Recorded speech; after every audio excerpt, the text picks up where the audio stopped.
Welcome to the Volta Foundation webinar series, where battery industry experts delve into trending topics. And today we have an incredible interdisciplinary team joining us from Siemens, Owens Design and Voltaiq, and they're going to share insights on the role of data in achieving closed-loop quality in battery production. This is from an early partner engagement in capital equipment to capturing and optimizing data to fast-track commercialization efforts. This is going to be a really great discussion. I'm really looking forward to it. In case you guys don't know, my name is Michael Liu, and I am the Director of Research and Insights at Volta Foundation. And thank you for everyone for joining in today. And if this is your first time joining a Volta Foundation program, welcome first to the largest network of battery professionals globally. Our webinar series is one of 15 programs organized by VF, a nonprofit dedicated to accelerating the growth of the global battery industry. And we're excited to share that we've recently launched the most open access and comprehensive battery business directory in the industry. There'll be a link in the chat. We also produce industry-leading publications like the annual battery report. We run the Women in Batteries program, which includes a flagship conference series this July. So don't forget to register yourself or your colleagues. And we host the largest virtual battery career fairs worldwide.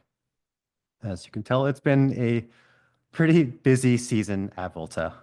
And in addition to today's program, we have several events coming up in May and June, including a Women in Batteries interview on May 20th, battery socials in London and Stuttgart, and June's Battery Forum, which will focus on battery recycling, sustainability, and circularity. The VF team will share some registration links in the chat if you'd like to join us for those events. And just so it's clear, everything that we do is designed to help professionals and companies like you connect, collaborate, and grow your impact in the battery space. And in addition to our own upcoming activities, it looks like Siemens, one of our great speakers today, has a busy schedule as well, with Automate happening this week and another program with Automation Alley. These are great opportunities to connect with their team. Siemens will also be speaking and exhibiting at the Battery Show Europe in June. This is another excellent chance to meet them in person. Our other company that's joining us today and speaker, Voltaiq, is hitting the road too, with plans to speak and exhibit at AABC Europe and to exhibit at the Battery Show Europe as well. We'll add the Siemens and Voltaiq details in the chat if you're interested, and if you'd like to connect with them at AABC or Europe in the Battery Show in the next few weeks. There are the booth details if you will be attending, if you want to stop by. Also, the Siemens team is in the background, so if you'd like to share any information about Automate, please feel to add it in the chat too. So that'll be in AABC Europe, Voltaiq will have booth 406. Battery Show Europe, Voltaiq will be booth 8E07. Siemens will be booth 10A20. So for everyone tuning in today, Battery Show Europe in Stuttgart is a great opportunity to connect with both Siemens and Voltaiq teams in person in next month. And Tony, maybe we can even convince you to come with us in Germany. It'll be quite the fun time there. All right, lastly, in addition to today's webinar and all the exciting events underway, don't forget to check out Battery Street, which is our Slack channel and the largest open communication platform in the industry. You can also catch up on past programs by subscribing to our YouTube channel, following our LinkedIn newsletters, and registering our upcoming events throughout 2025. Now that you're up to speed on everything happening at Volta Foundation, I'd love to get into the logistics for today's session and start our session. We have a jam-packed agenda today. So for the audience, if you have questions during your presentation, please drop them into the Q&A. Our presenters will answer them as many as possible during the Q&A portion at the end. And the Siemens team has also provided additional resources, which will be shared in the chat.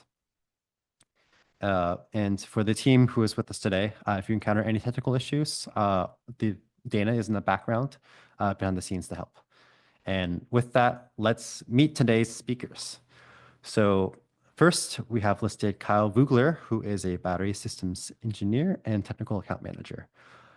Kyle holds a degree in electrical engineering and has been in the automation industry for 16 years, having held positions in hardware design, controls software development, field service commissioning, program management, R&D, and controls engineering management, the whole gambit.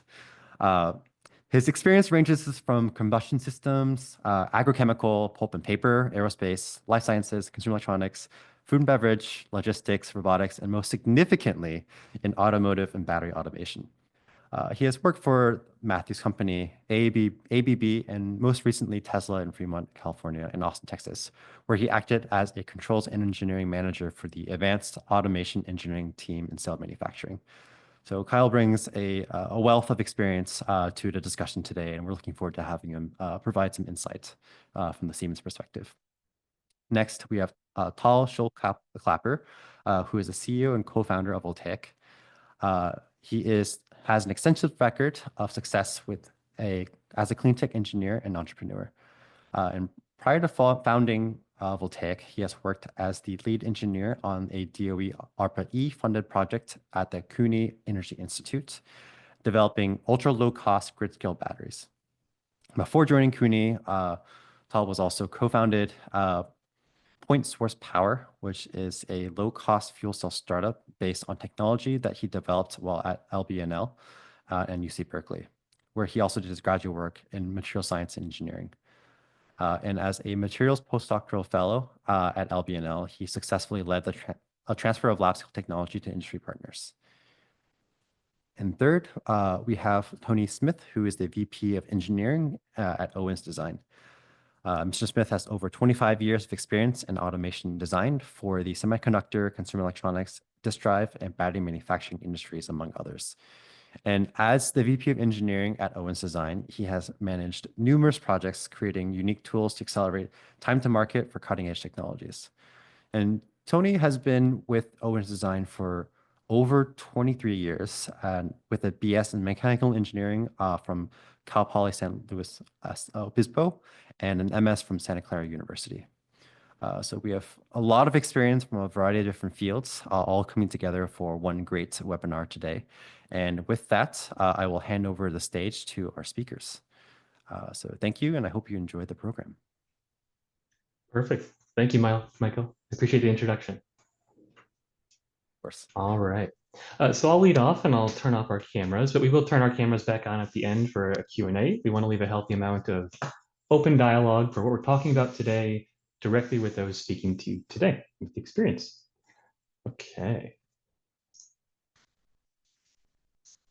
Okay, perfectly. So today we're talking about closed loop circularity of quality data. Also, more importantly, in terms of how we view the quality data acquisition, how do we turn that data into knowledge as a function of life cycle in terms of deploying and launching these facilities. The four key takeaways the team and I really put together and we wanted to showcase to the team here, where one is on Siemens accessing this quality information. There's a general lack of consideration for those in the early days, depending on certain OpEx and CapEx constraints with your organization.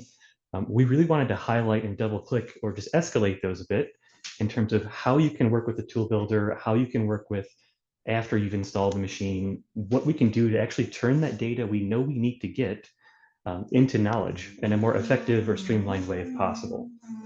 Second to that is Owens Design. They're going to speak to how you engage with these tool builders when you learn the chemistry out of an R&D lab.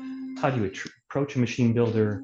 How do you design a machine that actually has the ability to monitor some of these quality mechanisms, either on machine or off to the side, and an engagement and involving them early if we can. Thirdly, we have Voltaiq. So Voltaiq is taking the data that's been generated on the lowest level of sorts in the data pipeline, but starting to correlate that data and actually making sense and turning it into quote unquote knowledge of sorts. But in terms of why is that valuable, in terms of early detection, in terms of streamlining its efficiency and efficacy, and actually how we can use that information to make smarter decisions for the future. And then lastly is essentially the collaboration across technology providers, apologies. It is, we'll call it a family of sorts, and working with tool builders, working with system integrators, with the manufacturers, the R&D team, process, controls, mechanical teams. It really is working together at the end goal.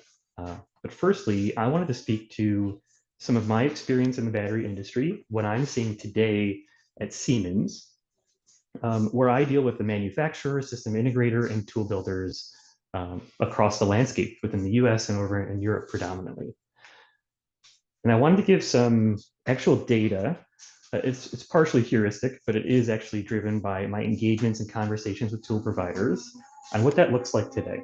The one main point that I really wanted to heighten your attention to is this first line item here. So I would deal with 10 to 20 different accounts or different, we'll call it suppliers into the battery industry. I sat down and I broke it down in terms of when I go into those first meetings and I asked them, when you're running a production line, do you know the information that you need to prove your cell has yield or the quality aspect to it? 80% of them cannot give me an actual answer. They are actually not considering how are we going to measure quality? What is the definition of quality? What are our thresholds? How do we monitor that? And how do we use that to make an informed decision for line 2, phase 2, the next chemistry adoption of new technologies? 80% cannot answer that question. That actually may be a good time to launch our first poll as well. Perfect. Great question. So in the background, we will have a series of polls that we'll be bringing up. For the team here, feel free to interject as time suits. The second aspect I wanted to draw in terms of the battery industry today, OEM tool builder reliance is still very high on the side of the manufacturers.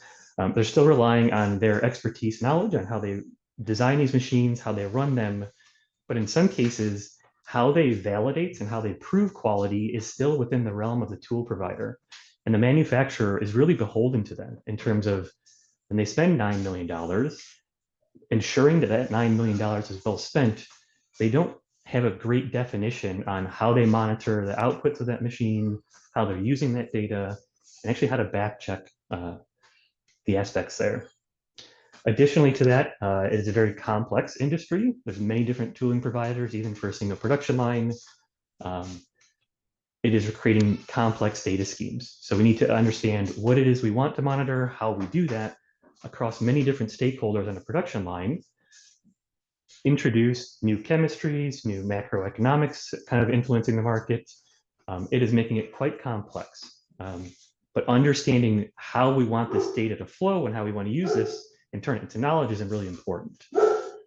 The fourth item I want to draw out here is a lack of data-driven decisions. You would be surprised how many manufacturers out there today are basing not gut assumptions, but heuristic data to inform where they're going to scale, where they're going to change or adopt new technologies, where they're going to improve or change things.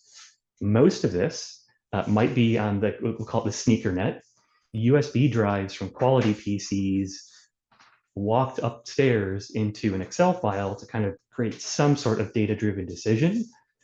In most cases, that is actually not happening. And we want to kind of give you a framework or a mechanism today on how to approach that. Lastly, our scale-up issues. The common anecdote I tend to give people is if you take a 500 megawatt production line and you don't know how to measure the quality effectively, or more importantly, you can't actually infer or measure that, what happens when you go to 40 gigawatts? You might have 30% yield in the 500 megawatt. You're just optimizing loss. You're optimizing scrap. You're optimizing a lack of quality that will become a very important factor when the finance team starts talking to you about what are you doing with this lithium? What are you doing with this manganese? Understanding your yield is what I tell people, do not pass go. You do not get to collect the money and proceed past go until you understand how to measure, monitor, and make decisions based on yield. Then we talk on throughput. Then we talk on how we want to scale this and move forward. So in summary, the most important thing I want to heighten the attention for the team here is defining the quality parameters. And I'll give you an example of that in a few slides here, but ensuring that you are measuring them. It could be on a test quality PC. It could be on the machine itself and how the process is being handled to do an inferred measurement. Reducing the complexity of the data is the most important part of this as well. Some systems come from a test bench that have to be done in a metrology lab. Some can be done on the machine tool. Some are on a dedicated quality mechanism that talks to the machine tool, but has its own pipeline. And then lastly, or second to last, we'll say, establishing these analytics dashboards. You have all these machines in the production line. We're all porting data in different formats. How can we reduce the complexity? But the most important part is making it an intuitive dashboard to say, this is my electrode thickness measurement coming from the machine tool. It is out of standards. I need to address something.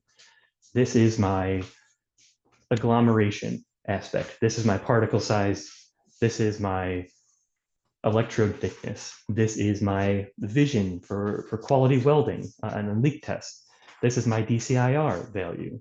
Identifying those key values in quality, but then turning them into a dashboard that upper management, operations, maintenance, and engineering can actually understand what is happening. It's really hurting people in this commissioning phase or launching and deployment phase. They're relying on USB sticks in those regards, or they're not even checking it. And they're just asking their tool builder, what's my yield for my initial burst runs in some cases? And this is all to say, our goal is to make better decisions. Should we keep doing this? Should we make it bigger? Should we pivot? Should we scale? Should we address something? It is a big part of how myself and my team in the past decided where we wanted to go for the future. We weren't going to make a decision based on a gut feeling or heuristic data. We need to prove why we wanted to change something on a very significant, complex production line. Okay. Yeah, I think this is a good time to just very quickly share some of the poll results. So we had two responses tied for number two. One is not knowing what data to collect, which we'll tee up actually from the next slides Kyle's going to share. And then identifying quality issues before they ship to customers. So it's still hard to really identify a lot of these issues before these products actually ship out the door. And then resounding number one with 44% of the responses is quickly identifying root cause once issues are identified. So it seems like, as Kyle laid out, it's a very big challenge, a lot of those USB sticks and other challenges here. So yeah, it's interesting to see the audience and some of the challenges you're seeing in practice.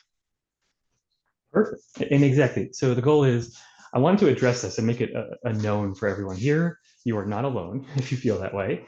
A lot of people are handling this today. Okay, so I wanted to show like a pseudo-DMAIC approach and how we can approach this with the tool builder and Voltaiq as well. And I'll speed up a little bit here. The most important thing is defining what is it you need to measure across your entire cell production line. What are the key thresholds? What is the key value? How do you want to measure that? Is the second phase. It's working with Voltaiq and how we want to infer and make sense of that information. But also with Owens, if they're designing a machine tool that was done by hand in a lab, it's specking out the right instrumentation, the right quality measurement aspect, working with them to design and how we want to measure and gather that data. The third piece is how Siemens and Voltaiq and others, we start to bring that information up to the higher level, into dashboards, to make informed decisions. From there, we're able to take that and do root cause analysis. We can do Pareto charts, we can do Sankey charts, doesn't really matter. It's improving what needs to happen. So how do we want to improve this? What needs to change? And the last part is closing that loop in terms of, we need to change the automation on the PLC. We need to go to a different tooling provider. We need to address how we're using this material or this chemistry. The next aspect is the product and technology changes and how we identify that information. So if we're looking to adopt a new technology or adopt a new chemistry, it changes the process, which therefore changes how we measure the quality. In some cases, like particle size and modal distribution, that might be done in a lab and mixing.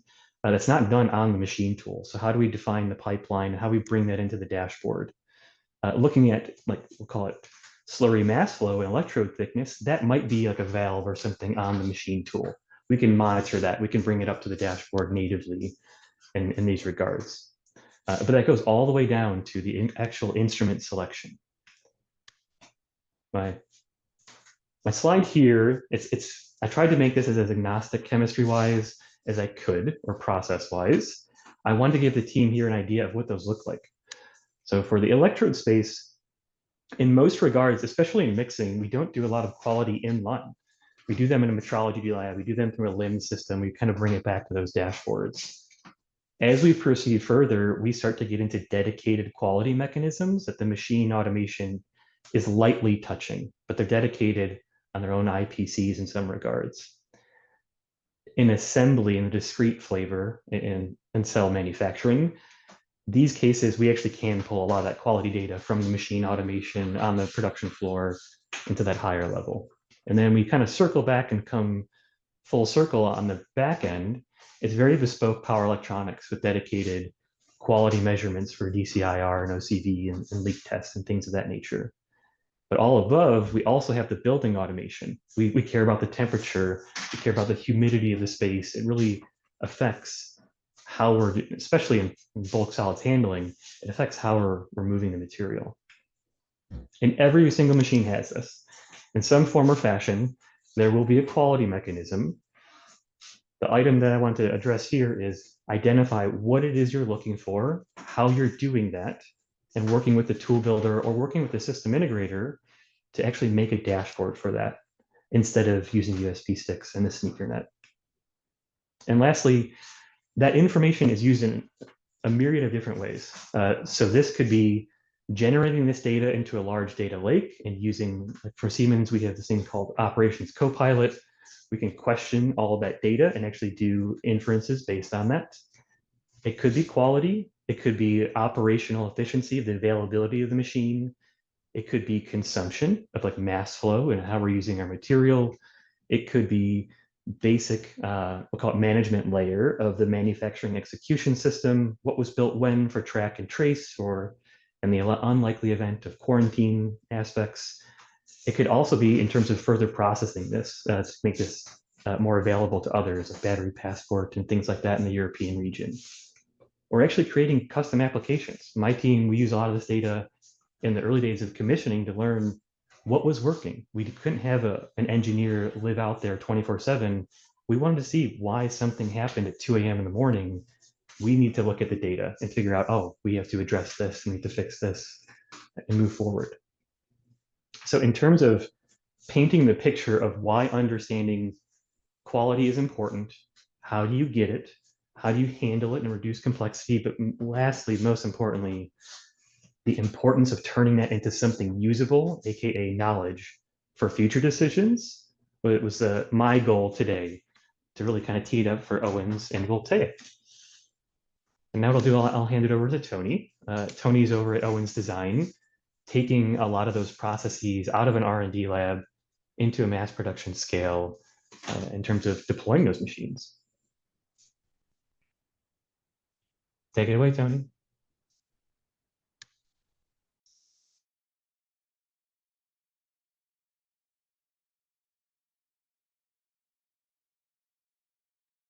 Thank you, Kyle. I appreciate that. As Kyle mentioned, here at Owens Design, we do make custom capital equipment, primarily focusing on either integrating process or creating metrology or a combination of both into factory automation. And as we talk about a holistic approach to acting on data in a factory-wide setting, as Kyle was mentioning, it starts with the hardware that you have on the floor. It's where the actual process is happening, where the sensors that collect the data reside, and where the controls that can modify the process exist. And so it's crucial to have robust equipment with the right process knobs, which can collect meaningful feedback and have the precision to modify the processes that you're trying to achieve. So today, it's a little bit tangential, but I'd like to talk to you not only about how, but most importantly, when you engage your partners for this equipment. You know, and I'm not talking about process equipment that exists, that has reliable data that you can work, but often as you're introducing cutting edge processes with possibly non-standard form factors, you need to work with collaborative partners in developing this new equipment. And this understandably creates great angst for those responsible for procuring the equipment. Here at Owens Design, I've engaged with multiple customers that come to us actually looking to us to redesign a tool that their first partner either failed to deliver or that was vastly underperforming on the factory floor. And after continuing to pour both money and time into that tool, our customer reached the conclusion it was time to start over. And as you can imagine, that comes with a large monetary cost, and more importantly, it's sometimes a very lengthy and sometimes unrecoverable delay for the product rollout. And this is probably a good time to interject poll number 2 as well. Just asking customers, the folks on attending, what stage you are in your development process. Yeah, so we can pop up that poll.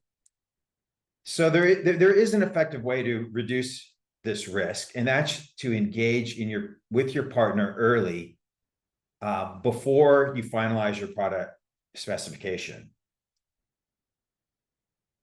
All right, I'm seeing the numbers pop up, and it seems like everybody is in vastly different places, which is good.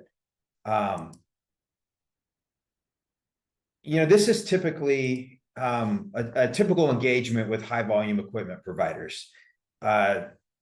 Usually the feasibility has been achieved early on with some kind of manual processes accomplished to demonstrate some prototype battery units. Then a small scale proto line. It probably has low uptime and poor yield. Out of that, the team creates a concept, a very detailed concept and a very detailed specification. And that's when they engage their equipment provider. Why don't we go ahead and share the poll results now, just kind of to get a sense of where people are at. And this is good for a lot of the audience that I'm speaking to. I'm really going to suggest that the earlier that you can engage with your partners, even in the proto or pilot production stages, but definitely before you have a high volume concept done, that it reduces both risk and will accelerate your schedule. So why is it that you should engage your development partner so early? Well, it's critical to determine how to effectively work with them and to adapt your processes to enhance collaboration, to make sure that all of your sensors, controls, and critical processes are accounted for and are located in places that are meaningful for your process control. Choosing the wrong partner or using a flawed process often results in having to start over with another partner or taking over the project yourself, both of which lead to schedule delays and cost overruns. It may also result in you having to rethink your whole control architecture or maybe your data acquisition at a much later date. It's going to take time for people to understand each other and to develop trust needed for a successful outcome. Most companies need to modify their internal development process to efficiently collaborate with external partners. And finding and making these adjustments early will help your program run more smoothly. Oftentimes this seems really premature, as you may not know exactly what you want to do yet, but it's the best time to get to know your partner. Companies often make the mistake of waiting for fully completed specifications before starting to collaborate. A good partner will help you develop a spec and improve product quality, develop new innovations, and meet demanding launch schedules that you might have. A good partner will help you flesh out how accurately you can control your processes and how to best collect the data you need to make sure you have a consistent process and product. And collaborating early will enable integration of critical sensors for process monitoring where they are most useful while the process hardware is being developed, instead of being an afterthought that is shoehorned or reworked into whatever space is left over. So I'd like to cover really quickly go through some best practices of engaging your partners early. Tackle problems early. You're going to discover quickly if you've chosen the right partner by working on the actual problem from the beginning. By seeing how their development team works and reviewing early deliverables, and really key is listening to the type of questions they ask. You'll be able to learn whether they're going to be a good fit for your project. Until you begin the work, you'll have a hard time discerning sales fluff from actual engineering substance. Building early confidence will make a measurable difference in how smoothly the rest of the program goes. Next, you're going to want to integrate the development teams, and it's one of the most important steps you can take to ensure a successful program. It takes a little bit of time to learn each other's strengths and weaknesses and how to fill in those gaps of the combined team. Frequently, you're looking for this development partner to bring knowledge that you may not have within your own team. Developing the detailed concept together quickly confirms they have the knowledge needed with the depth required for what you're trying to achieve. It's going to take some time for the engineers to become comfortable with each other and to trust and respect each other's perspectives. Creating effective communication at the engineering level is extremely important for a fast-paced program where you're going to want these engineers to be able to pass critical and correct information quickly to one another.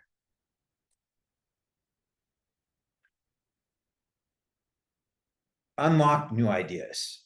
So a good development partner can generate many new ideas, and it's far easier to consider these ideas during the formative specification and concept stages instead of trying to change a concept that your team has already latched onto. Considering new ideas from outside the organization can be difficult and delicate. There will be a lot of pointed questions from team members seeking to understand all aspects of the idea. This process will be more effective and more likely to be truly collaborative if these ideas are introduced before concept has solidified and when there is trust built between the team. And advance the design while forming the relationships. Engaging early allows you to make progress on the design while you're building these relationships and trust. Working together to develop the specification and the concept will produce hard design deliverables with understanding and buy-in from both teams. Now, usually this concept phase will last 6 to 8 weeks, depending on the complexity.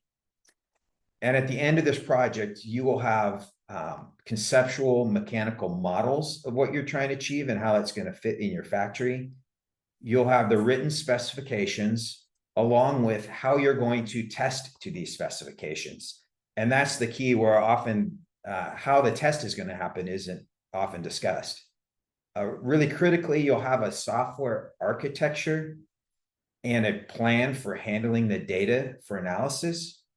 And that needs to be worked out really early on before you get too deep. And you'll have the costing and scheduling details as well. And as these things are very complex, they often require a lot of trade-offs. Collaborating on these deliverables with your partner early achieves buy-in, commitment, and a much richer understanding of the problem than simply handing them a piece of paper with the specifications on them. They're going to be much further up the learning curve and have a deeper appreciation of what's really important to you versus what's just happened to make it on a piece of paper, and can help with you on making those trade-offs. And lastly, really assess the tool data requirements early.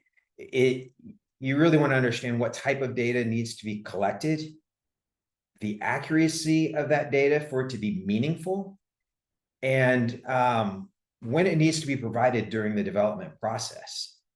These decisions are not simple, and they may require trade-offs between different groups, such as manufacturing, process, product development, and operations.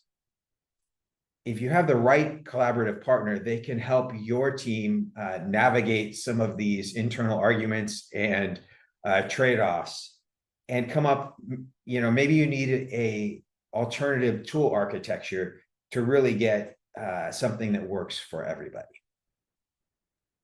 So again, early engagement in this design process improves your project performance, and in the end will accelerate your development program. Working with your development partner during the spec and concept phase is an effective way to reduce project risk while advancing the state of your program. It most effectively fleshes out what data is of importance and how it can be exposed for analysis. And speaking of analysis, now is a good time to hand it over to Tal, who's going to talk about the data and shed more light on how you can effectively use this in your factory. Excellent. Thank you, Tony. And I think with that, good time to launch poll number 3 on what kinds of tools people are using to dig into battery data today. So yeah, let's dive into it. As a reminder, we have a Q&A at the end, so feel free to continue to put some questions in there. We'll be tracking and answering some of those live. But yeah, let's dive into it. What is the fundamental challenge here? So we're thinking about it. We're starting to lay out the tools. We're building out the components here. Once you start making battery cells, the big challenge here is even once you make these batteries and you get that all running, it takes a long time to see whether or not those batteries are good or bad. It takes 10 to 30 days often for most end-of-line processes. We've seen a little bit shorter in some customers as well. But often you don't even catch the issues there. It's the customers catching these things, which is even worse and more expensive. And so these battery problems are surfacing very late in the process. And so you could literally have made weeks of bad cells and only realize then that you have an issue. The next problem is once you identify an issue, you have no idea how broad that scope is. Is it all of the batteries that have that issue? Is it only a small set? We don't want to do fleet-wide recalls. We want to actually just dig into just those specific, quality concerns that have occurred on the specific devices. And then how do you actually figure out where it came from? How do you fix it, et cetera? And so this is a challenge. It's as Kyle talked about, that sneaker net. A lot of these systems often aren't well put together. Not all of it actually makes it up into the MES and historian layers. And so you end up with a lot of these piecemeal solutions to try to access this data, analyze it, whether it's with Excel or custom Python or MATLAB, whatever the weapon of choice is. Lots of Minitab and jump across the industry as well. That's just not going to work. It's too slow, especially when you're a production environment and are producing 24/7. And so this is a challenge that's really haunted the industry. This is a couple examples from across gigafactories that have launched over the last decade. This was one of the first gigafactories, started January 2017. First year of production, they publicly talked about 84% scrap rates. And then it took them 4 years to actually get to profitability. And so that's a long period of time, even for companies who know how to do this. There's a similar example of another gigafactory that launched in Europe in early 2018. Issues with that factory actually led to just about all major OEMs who were relying on batteries to be supplied from there to delay their vehicle launches.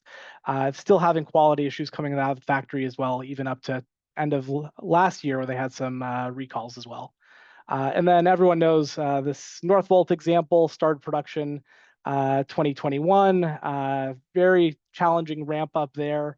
Only got to 1/200th of the yield. I think they got a little bit further on, but went bankrupt in the meantime. And so this is really a challenge. How do you actually put this all together? How do you actually support ramp up and ensure quality? And so a very quick introduction to Voltaiq. We provide an enterprise software platform that helps customers very quickly identify issues using actual battery performance data and then diagnose the root cause with that. And so how we do that, we interface on top of a lot of the digital systems that Kyle and his team put together and other SCADA and MES providers in the industry on top of the tools. And we connect do two things. One is on top of any of the charge and discharge data from formation, quality, et cetera. We actually take that and look at the battery's charge discharge heartbeat and are able to very quickly identify the variability or different populations across all those different cells that are being produced. And then the second thing is by really integrating with those MES and other tools, we're able to actually link that to upstream materials and processes and very quickly remediate. So, figure out, where did it actually come from? Is it the winder? Is it the, is it something that came in the slurry? Is it the materials? Really dive into those different layers. And so how this looks in practice, you have the actual equipment, the PLCs, the controls, that's on the Siemens and Owens side. We have 2 parallel pipelines, one for the formation and charge discharge type data and cycling. And then the other is to integrate the build and process data from MES, SCADAs, LIMS, sometimes just in Excel spreadsheets, you name it. And then we take that data, bring it all into a common language, create traceability with it, extract key insight, and that allows you to do two things. One is to very quickly identify defects in early populations and deviations there, and then either diagnose the root cause or start to dial in your processes and tolerances and start to get you towards that full production, and then communicate that back into those operational layers as well. And so another view of this, just looking at the different layers. In practice, what we do is end up connecting across the different digital layers within our customers' facilities and help them do three things. One is very quickly alert to end-to-end issues when issues do pop up, then help you identify what caused those problems, and then help automate a lot of the troubleshooting and root cause to help you actually fix the problems. And so I'm going to go through a couple very quick case studies to leave time for Q&A, just show you what this all looks like. So let's do one on pilot production. And this is really where you're starting to dial in all of your processes and tolerances and really figure out how to make these cells. You had a nice, R&D or development level cell design. How do you actually take that and start to take that next step towards mass production? So this example, we have a customer producing about 1,000 cells per day. It's divided into 5 different production lots each day, and they have a very simple 4-cycle formation protocol. And we could very quickly see here, one of the lots discharge capacity is much lower than the others. Other ways to look at that as well, and we could set alerts and thresholds based on that. And so the question here, you have this low capacity threshold that caused an alert. Where did that come from? Why do we have that low capacity batch? And so we can go through and start digging in, to look at the different key process steps or materials. Is it the electrolyte film mass? And don't see any real correlation there. Is it the cathode mass? Again, don't see anything strong. Oh, interesting. On the cathode coating thickness, we're actually seeing some divergent populations here. And so, the question here, great, we figured out it's something tied to the cathode coating thickness, but why did that occur? And so this is one of the large, multi-dimensional analyses that we like doing at Voltaiq. This is showing 4 different poles: discharge capacity, electrolyte fill mass, cathode coating, and cathode slurry mixing time. But you could do many others and use all kinds of other big data analysis techniques. But if we want to hone in here on the low capacity cells and look at where they're coming from, we see actually no correlation to electrolyte fill mass. It's everything from low to high. But we see a strong correlation here to cathode coating thickness. So this all comes from the cathode coating thickness, and the root cause of that actually is some experiments that were done on the slurry mix times. And so some of you may think this is silly in a production environment, but the reality is the teams actually designing the experiments and the teams then analyzing the results at the end often are disconnected. And so having all of this in one place so everyone could see this information, see what people are tweaking, be able to start looking at all that data in one place is really powerful. And so yes, those undermixed batches led to too thick of an electrode. And let's go to a scenario, larger volume production. This is a problem that we see even at the larger cell suppliers, periodic creep up of scrap rates. In this case, we're looking at high self-discharge, delta V measurements.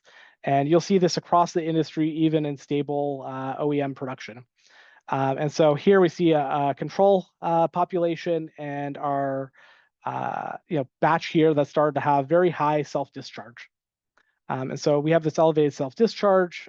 We could alert on that, set thresholds. But the question is, why is that coming from? Often this will happen. It'll creep up and then go down, and you have no idea why that happened, and you just accept the losses that occur over time.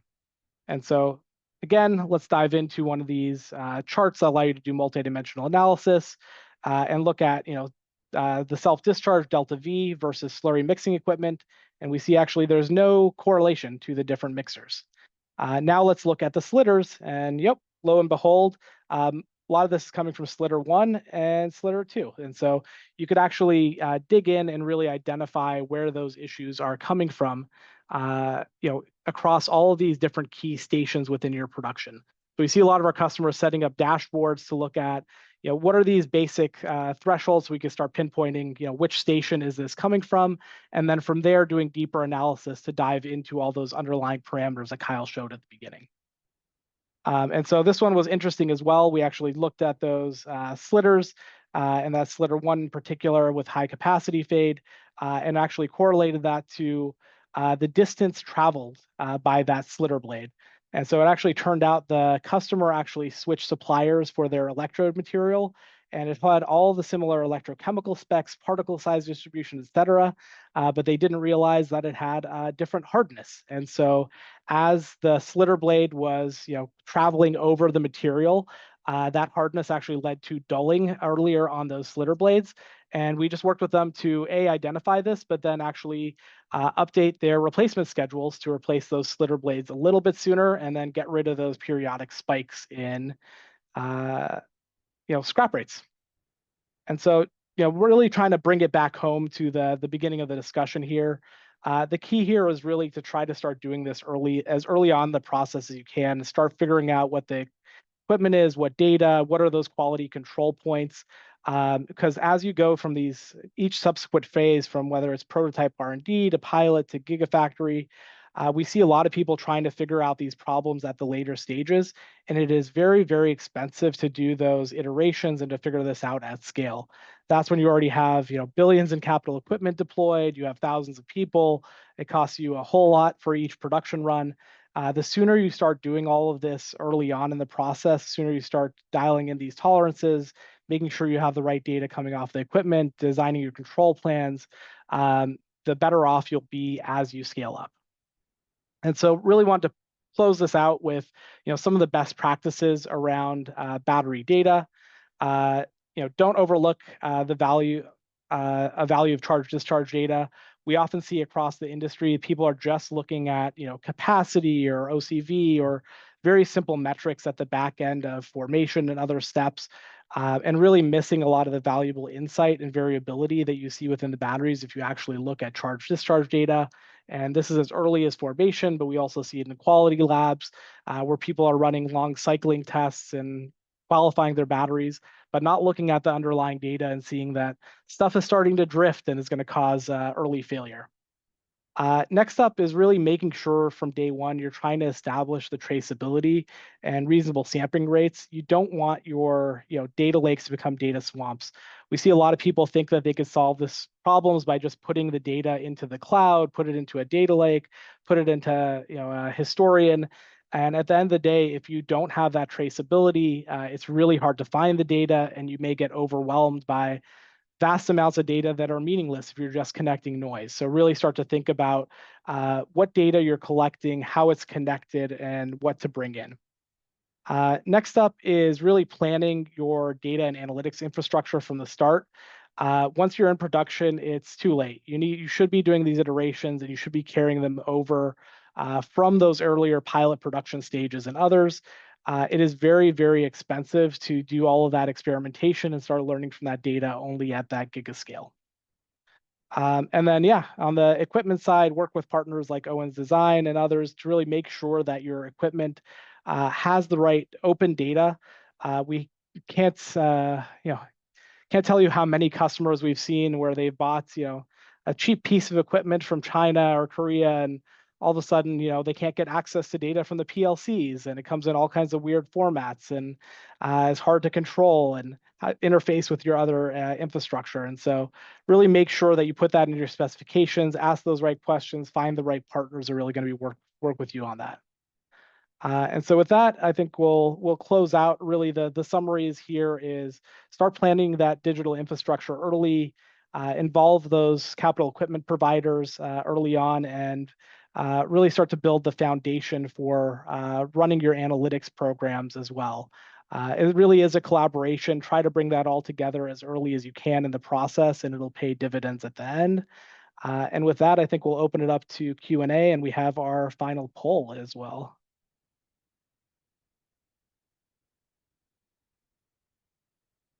I think with that, all of us are going to come back on screen, and we'll start taking Q&A from the audience. Thank you, Tony, and Kyle for that wonderful presentation. We have a final poll if you would like to vote in this one. Please feel free to do so. This will help our webinar presenters today gather information and better understand your needs. While we do that, we have a couple of questions coming in from our Q&A, and I'll go ahead and start answering or asking them so our speakers can answer them live. The first question that we have is from Kimberly Duarte. And her question is, for teams like Owens Design, the value of early engagement is clear. But how do you reach companies that are still hesitant, saying things like, we're not there yet, or it's too early for us, especially if it's a company that risks technology pivots. And so how can development, design, and execution engineering teams proactively engage and educate those organizations to help them avoid costly delays or regrets later on? Tony? Yeah, it's a great question. It is always a challenge, I think, to figure out when are you ready for equipment, right? When are you ready to invest in equipment? You know, how mature is your process? Kimberly brings up some great points there. I would say it's never too early to engage, to figure out maybe what you don't know and what's important, even if you don't have a set process quite yet. And what's important is for you to work with your suppliers on what might change. So if you do a complete pivot, that's one thing, right? That's hard to avoid. But the more you talk through the areas that you anticipate might change, even for instance, we were doing some quality checks using vision, and the customer, what the part looked like changed drastically. If we would have understood that early on, we could have designed a better camera system, lighting system, background system. That once the system's designed, it was very challenging to retrofit the tool to accommodate the new product, what it looked like. So the more that we can understand early on what might change, the more we can help.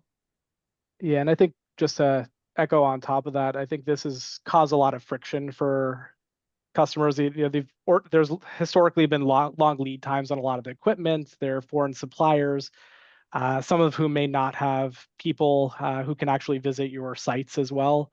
And so especially on this early pilot production, it's just having those partners and equipment suppliers where you could really talk through those. What is the variable space that you're looking at, where your production could end up sitting? What is potential design changes? You don't want to end up with like a 6-month, capital equipment redesign in the middle of that process. And so trying to think through those things and having partners who could actually, come on site and very quickly, modify things rather than have to, go back and forth overseas becomes much more complicated. My last comment on that is also just being upfront with them early on in the scope of work definition. Most people think I need it to be 80 meters a minute, 4 meters wide, 98% uptime, when it really is more, I need to get the information on like coating porosity, I need coating adhesion, I need active material loading information available to me as a manufacturer from the tool builder. Yeah, and that's actually an interesting one because you often see a lot of these specs that were set for production, and you get to production all of a sudden, and as it being a bit different than that. And so I think for the designers and for the equipment, the procurement teams, really try to think through, ask your teams like, do you actually know this number or is it just a guess? And what is that space? What is that tolerance you're going to need to really figure out, if that's going to work? And so you don't want to all of a sudden find out, it has to go a little bit slower or some variable needs to change, but the equipment can't do that all of a sudden. That's going to be a very costly mistake. And so just trying to think through, what are those tolerances? How did you set them? Do you really know? Do we need a little bit of extra wiggle room for some of these things? Awesome. Thank you. Our next question comes from Neil Bloomfield. How can we leverage X-ray CT and X-ray and UT data into the closed loop solution you're advocating for? Yeah, so the more metrology, the better. We're seeing, all kinds of vision, X-ray, acoustics, all kinds of fun tools now coming to bear across the production, battery production. So we're seeing stuff in line during the actual, coding and CAN, welding, and then X-ray. There's a lot of fun companies actually now going through and bringing in X-ray to end of line or incoming inspection steps as well. And again, the raw data itself could overwhelm you, and so that feature extraction and metrics, I think Glimpse has some great examples of, what is the overhang of the electrodes? What are those different metrics, and then bring that in, identify issues there, and correlate those. Some of those overhangs may be fine. What is within tolerances for what you're seeing with those CT and other techniques? Yeah, and I would say in terms of that measurement, depending on the type of measurement you're doing and the cycle time in which it takes to do so, may not directly correlate to the inline aspect of your cycle time of your machine. So it kind of dictates what information or how large the data is will go through the machine, but also the cycle time dictates, will this happen over a 2-minute, 5-minute period where my cycle time on my machine is 48 seconds? Okay, my data has to be delayed, as it were, time series adjusted and labeled and traced so we can marry that at the higher level as well. One more question from Harold Artega. Do you guys see digital battery passport as a tool for collecting data, and how or in which way? So the digital battery passport is not a tool. It's the output of solutions like what Siemens and Voltaiq provide. It is the underlying data. There's the first part of battery passport is really around compliance and greenhouse gas emissions and things like that. That's already being solved. The other side of it is all of the production data and quality metrics about those cells that go into your products. And that should be, as part of doing this engineering work to ensure that you ramp up production, ensure quality, you will have that data, and that could feed into a front-end application for users around a battery passport. So it's the other way around. Battery passports, you need to populate them, and it's engineering tools like this that are, provide that information that could feed into those and passports, whether it's in customer's portal or in other tools. Yeah, I think Tom makes a great point. A lot of that information in the battery passport, you have to do as a business to be effective and do your job correctly anyway. So you're taking those measurements just to keep yourself accountable on production. It's just exposing those set information points for others that might use that cell later on.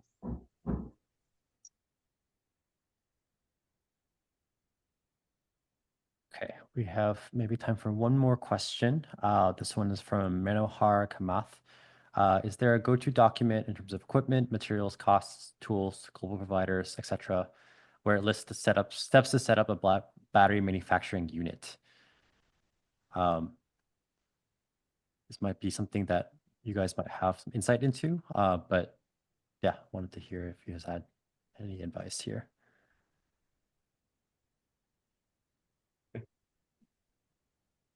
I haven't seen a single document that has it all put together, but there's a whole range of resources on education and training and white papers. It's a pretty broad topic that's continuing to evolve as people are now making new chemistries and form factors. And so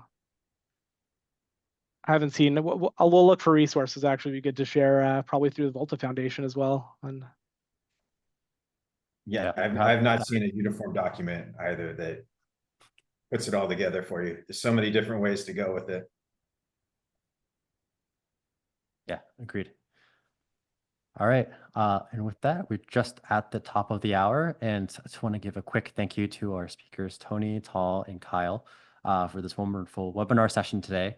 I hope everyone has learned something new about the closed loop, and please, if you're interested in learning more about Owens, about Voltaiq, and about Siemens, please reach out to our speakers and their respective representative companies. And with that, I would like to thank everyone for attending, and I hope everyone has the good rest of your day. Thank you all. Thank you for making the space for this. Thank you. It's a great conversation.